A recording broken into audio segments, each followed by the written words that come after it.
लम्बोदरं नमस्तुभ्यं सततं मोदकं प्रियं निर्विघ्नं कुरु कार्येषु सर्वकार्येषु सर्वदा।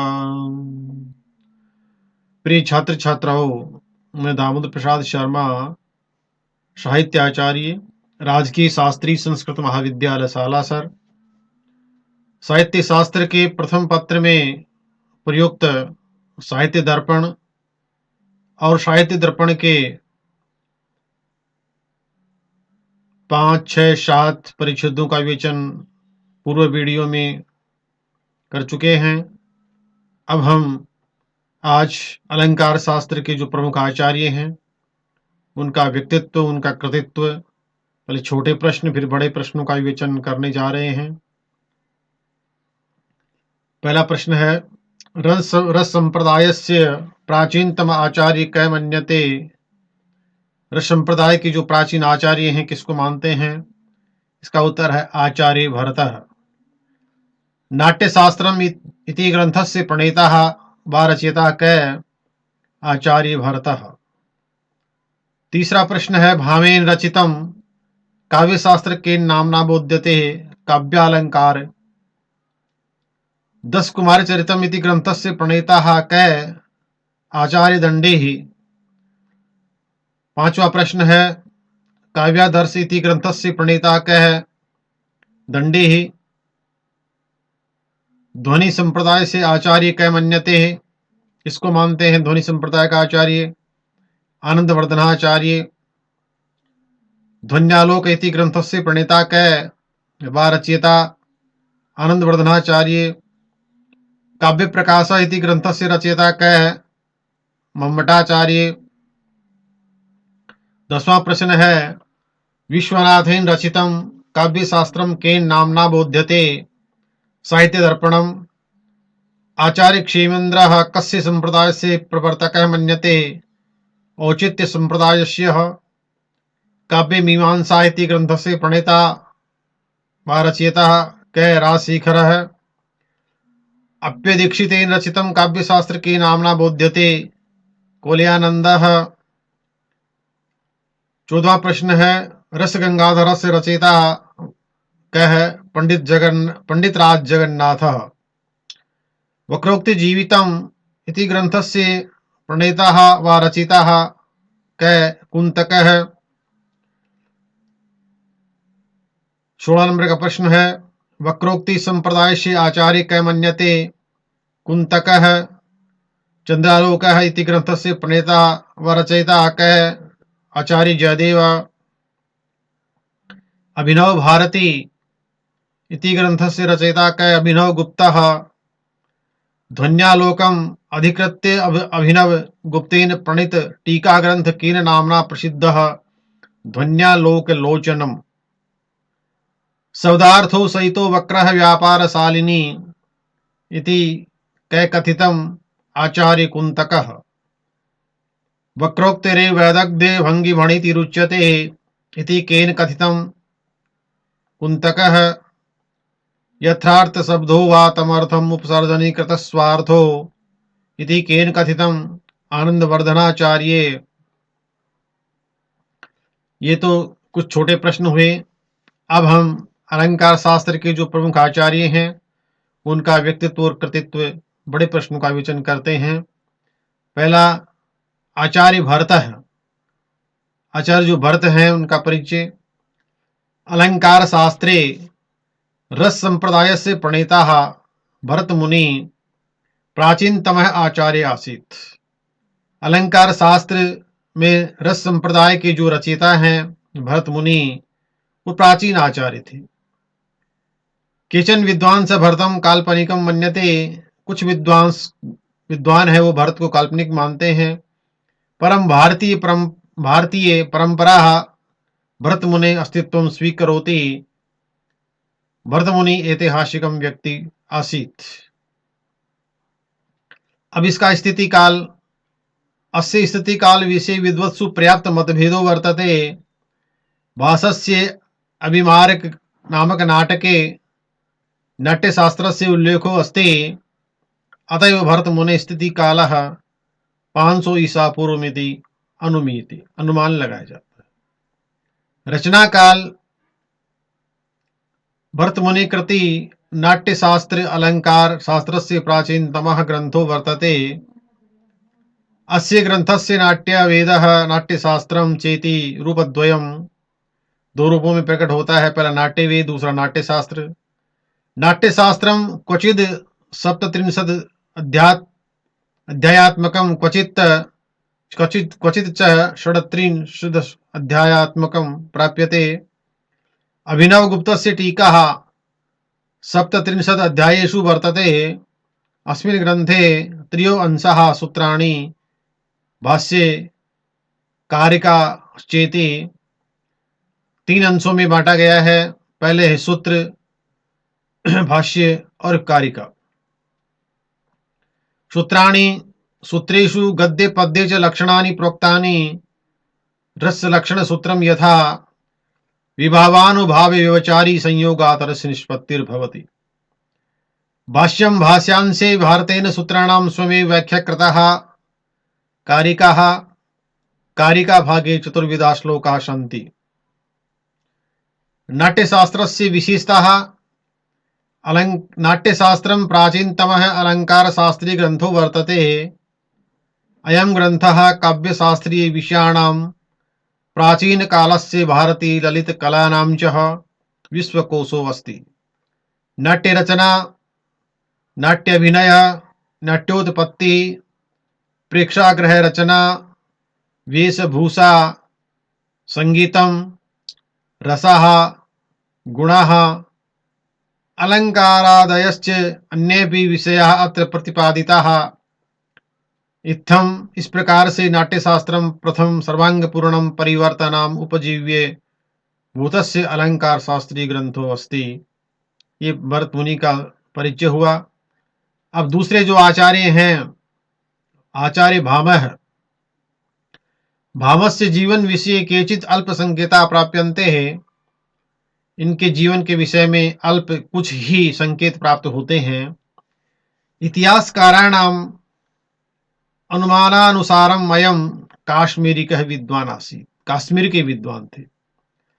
काव्य अलंकार अंतिम पद्येन ज्ञायते यद अस्य पितुर्नाम रक्रिल गोमी आसीत्। काव्य जो अलंकार शास्त्र नाम की पुस्तक है, उसमें अंतिम पद्य में उसे ज्ञात होता है कि अस्य पितुर्नाम, इनके पिता का जो नाम था वो रक्रिल गोमी आसीत्।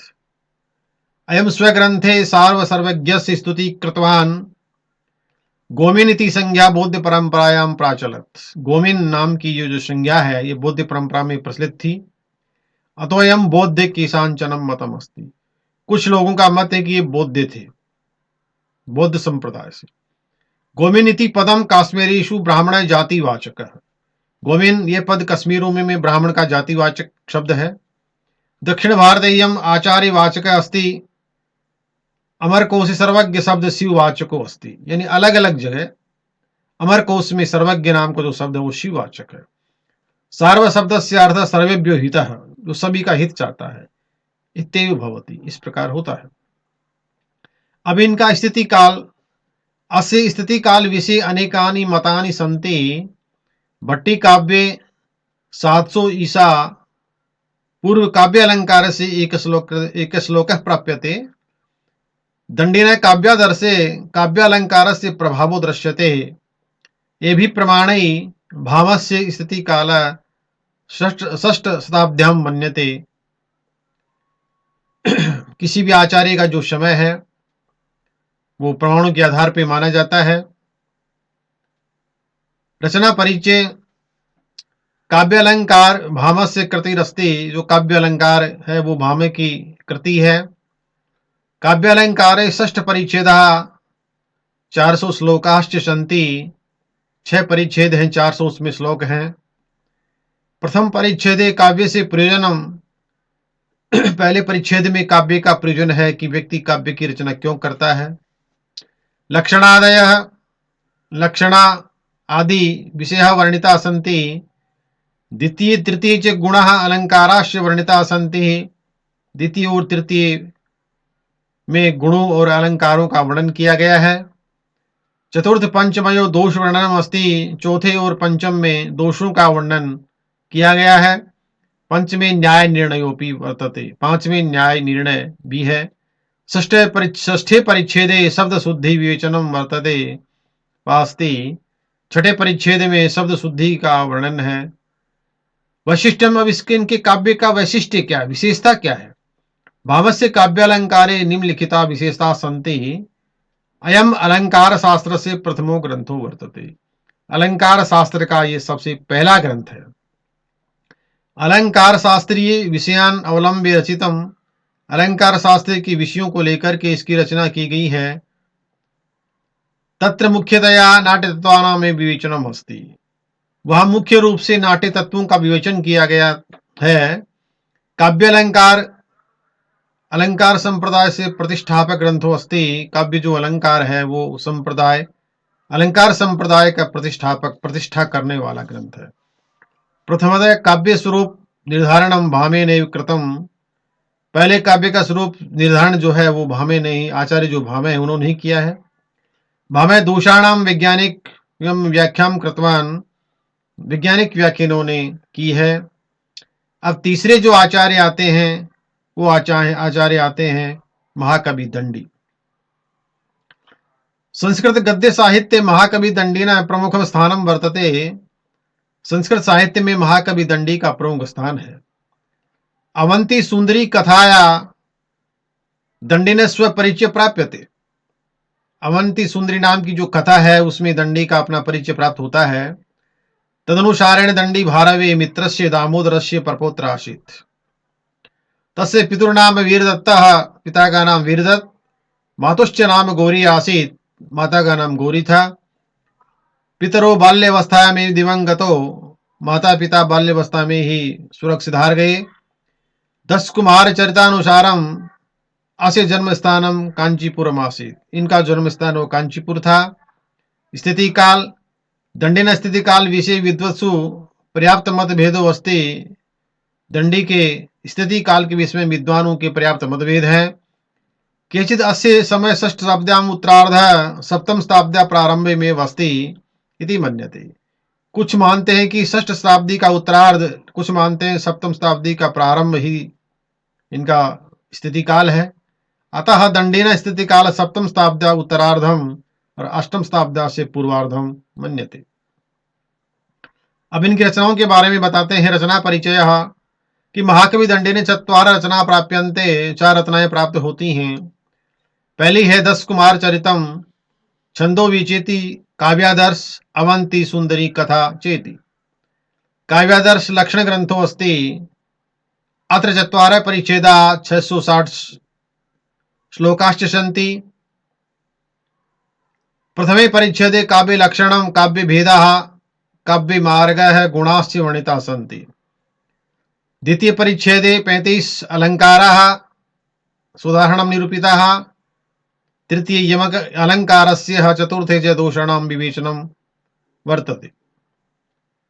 10 कुमार चरितम, इनकी रचना 10 कुमार चरितम गद्य काव्यम अस्ति। अस्य कथा वस्तु पूर्व पीठिका उत्तर पीठिका सरितम चेति त्रिषु भागेषु व्यक्तम अस्ति। राजवाहनादीनां 10 कुमाराणां चरित्रम अत्र निबद्धम अस्ति। अत्र मुख्यो रस अद्भुतम, मुख्य रस अद्भुत है। कथानकम यथार्थम सजीवम च प्रतीयते, अवंती सुंदरी कथा इयं दंडिन अपूर्ण गद्य काव्यम अस्ति। अत्र 10 कुमार चरिते वर्णितानां वृत्तानां आधारे कथा वस्तु रचितम, परमत्र शैल्याः प्रौढ़ता दृश्यते। अब इनकी जो काव्य कला है, कवि कर्म काव्यम, कवि का जो कर्म है वही उसका काव्य होता है, वही काव्य होता है। इति यथा कवि भवति तथैव तस्य काव्यम अपि जायते, जैसा कवि होगा वैसी उसकी रचना होगी। अपारे काव्य संसारे कविरेक प्रजापति, यथा सौरोचते विश्वम तथेदं परिवर्तते। अपारे काव्य संसारे, ये काव्य रूपी संसार अपार है, इसके कवि रेकः प्रजापति, एक इसके कवि हैं वो है प्रजापति। यथासो रोचते विश्वम, जैसा ये चाहते हैं वैसा ही विश्व में तथेदम परिवर्तते, वैसा ही परिवर्तन कर देते हैं। यद्यपि सर्वेषां कवीनां कृते कवि मार्ग एका एव अस्ति, कवियों का जो मार्ग है वो एक ही है, तथापि भिन्न रुचि ही लोक है, लेकिन इस लोक में भिन्न भिन्न रुचि के लोग हैं। इति लोकोक्ति दिशा सर्वेषां कवीनां काव्यम किमपि पृथक पृथक एव वैशिष्ट्यम धारयति, सबका हर किसी व्यक्ति का कवि का जो काव्य है वो अलग ही वैशिष्ट्य धारण करता है। दंडी वैदर्भी रीते कवि तस्य शैल्यां सरसता प्रासादिकता स्पष्टता अभिव्यक्ते यथार्थता रसात्मकता च दृश्यन्ते, तस्य पदानि प्रसाद मधुराणि ललित ललितानि भाव गर्भितानि च सन्ति। अतएव दंडिन पदलालित्यम प्रसिद्धम तदुक्तम च, कहा गया है उपमा कालिदासस्य भारवेरर्थ गौरवम दंडिन है पदलालित्यम माघे संति त्रियो गुणः। कालिदास की उपमा प्रसिद्ध है, भारवी का अर्थ गौरव प्रसिद्ध है, दंडी का पद लालित्य प्रसिद्ध है, लेकिन जो माघ कवि हैं उसमें तीनों गुण हैं, उपमा भी है, अर्थ गौरव भी है और पद लालित्य भी विद्यमान है। दंडी ने काव्य पद लालित्यम वैशिष्टम वर्तते जयतु संस्कृतम जयतु भारतम। प्यारे छात्र छात्राओं, एक कवियों का परिचय और छोटे प्रश्नों का विवेचन किया गया है। अब अगले वीडियो में अन्य जो आचार्य हैं वामन आदि उनका विवेचन करेंगे। जयतु संस्कृतम जयतु भारतम।